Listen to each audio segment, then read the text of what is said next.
Hey everybody, Dutch Sense here. 4:27 p.m. Central Time on Thursday, May 23rd, 2013. And we're looking at Earthquake 3D here, which is a USGS feed of the most recent earthquakes. And you can see it, this movement continues down here in Tonga. 7.4 magnitude and now 6.5 magnitude struck a few hundred miles apart today. And that is very sizable for the region. The depth on these is somewhat deep, roughly around 100 miles. Let's go ahead and get the stats for the 7.4 first. And this is from the USGS. Here we go, 106.5 miles deep. And the other earthquake is roughly in the same depth, just a little bit more shallow, by about 25 miles. So when you see that movement, let me go ahead and show you the movement over the last 7 days. Okay, we've had 7 6.0 or greater earthquakes in the last 7 days. Now normally we're seeing about 3 every 7 days. So this is a slight uptick, double what we would normally see in the normal 7-day period. So we have a 6.0 in Japan, multiple 6.0s striking here at the Kamchatka, Kuril Islands, Russia region. Also a 6.5 off the coast of Chile. And then of course the movement here, 7.4 and 6.5 at Tonga. Overall, it's a lot to see. And let's go ahead and turn this down to 5.0 and greater, and then you really begin to see the unrest that's occurred. When you see the movement here at Kamchatka, Russia, okay, that's a volcano, a known volcanic region. Also Tonga, known volcanic region.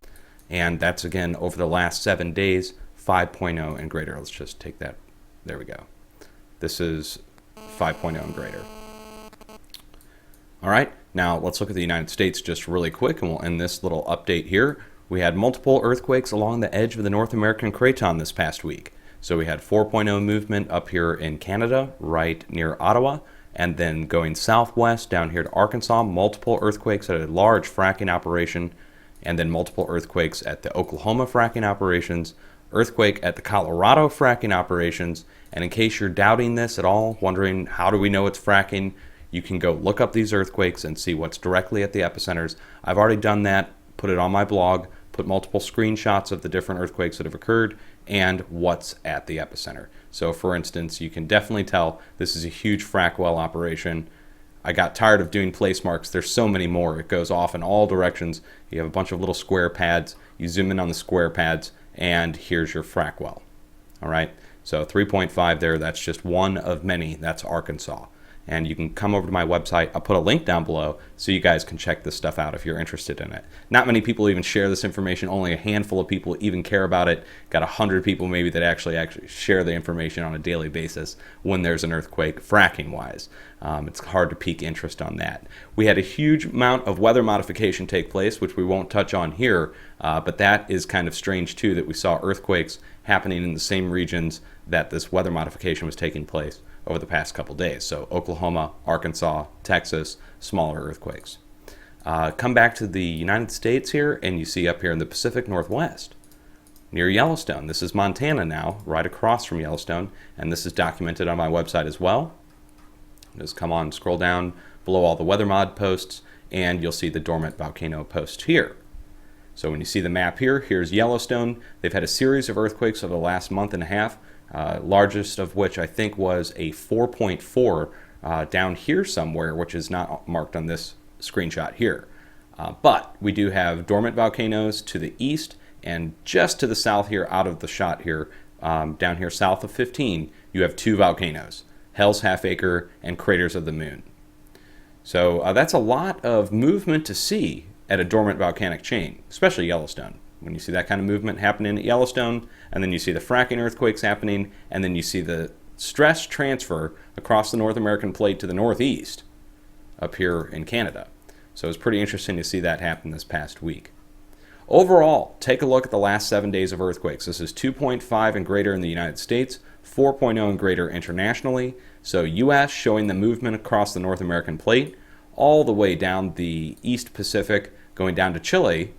You saw a series of earthquakes, dead spot in mid-Chile, and then look what's happening. It's starting to spread to the west, okay, out here into the mid-Pacific plate, and you can turn these rings off if you have Earthquake 3D, and you can see the fault lines that these are associated with going out into the ocean. Turn the rings back on. That shows you approximate size of the earthquakes, and then you can see all the way down here to the South Pole, south of New Zealand. Literally, the whole area has moved. Again, this past week, on a 4.0 or greater basis, earthquakes around the entire Ring of Fire. There isn't one spot that's been missed now, even off the west coast at the lava fields here, a couple 3 and 4.0 earthquakes that struck over this past week. Kamchatka, Russia, Kuril Islands, watch out. That movement has not stopped yet, and it's standing out and above all the rest. And then the areas around there need to watch. That would mean Japan, even further south to Taiwan here. Okay, so that's right here where my mouse is. Going west across into Europe, again, cluster points. You can see Saudi Arabia, Iran, going right down through North India and China, and then going west into Europe, where, of all places, Algeria, here along Greece, going south into the Mediterranean Sea, a series of 4 and 5.0 earthquakes that struck, which means we need to watch up here in North Europe now. Let's say Poland going over west to the Netherlands again.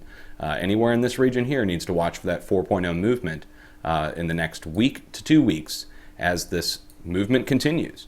And this large-scale movement in the West Pacific means we need to additionally watch for the next 2 weeks around the Ring of Fire, and specifically the cluster points. So you don't have to watch everywhere, but areas where we're seeing 4.0 movement, okay, multiple 4.0s here, right? We need to watch off the northwest coast of the United States for possible larger movement, and then continuing south through Mexico, where we had multiple 7.0s strike over and even an 8.0 strike over the last year and a half in south central Mexico. You had Popo erupt a week and a half ago, and then we are also seeing volcanoes erupt out to sea, and that's off the shore of the United States, and going west into the West Pacific. Multiple reports of large eruptions. I think Pavlov up in Alaska and a few others started to pop off this week.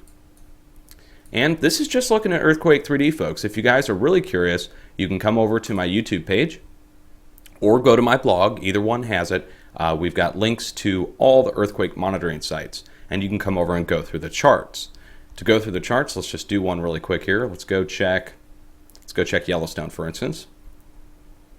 All right. You can see a lot of smaller earthquakes that'll pop up on these. This is laid out across the entire park. You'll see the 7.0 here. It's going to show around the entire planet on every chart when you get an earthquake that large. So here's the 7.0 movement that was recorded at Yellowstone. But if you look at some of the other charts here, like Mammoth Fault, for instance, a series of smaller earthquakes. Okay, this is not internationally. This is going to be something that's happening in the park region itself. So that's a sign that the area is moving. That means we need to watch Yellowstone, for instance, for more seismic activity in the near term. These aren't going to be showing on the map. They're not marking these. These are just on the charts only, okay? Go back up here to the top. If you come up to the links, always make sure to go on and check the Siri charts. This is the Midwest U.S., this is New Madrid seismic zone, Wabash Valley seismic zone, and the other nodes that they've put out across the U.S., usually managed by colleges, sometimes managed by the USGS or ANSS. Let's go look at the temporary charts here, and this will show you Bayou Corn, right? Everybody's kind of just putting Bayou Corn off to the side, kind of forgetting about it. It's something we do need to continue to watch for further movement, and they've had further collapses happening there. If you don't know about Bayou Corn, I suggest you guys go look it up. It's an area down here, right along the shores. There's a collapsed salt dome cavern that's continuing to collapse. It's continuing to grow. Now, I believe that's happening because of the rest of the movement along the edge of the North American plate, which roughly starts up here in the Pacific Northwest, extends down through Texas, and then curves back up here, right to where the earthquakes are happening northeast. And I've documented that on my website as well. If you guys come over to my website, I put craton diagrams on here. I've really tried to do my best to show you guys what's been happening. Let me just scroll down and we'll show that to you. Okay, here's the North American craton. Here's the dormant volcanoes that I was talking about having earthquakes. Here's the fracking operations, and then here's the Northeast. Compare the two. Okay? So it's obvious. The North American craton is being pushed, and it's being pushed from the west, not from the east. We're normally taught that the mid-Atlantic rise spreads and displaces the craton from the east. However, the subduction zone here, I don't think, is able to keep up with the movement happening here to the west on the whole plate here, and that's causing a spillover effect that's building at weak points first. So the weak spots, the fracking operations, the mines, the dormant volcanoes, and of course the fault lines along the edge of the craton are starting to show that stress.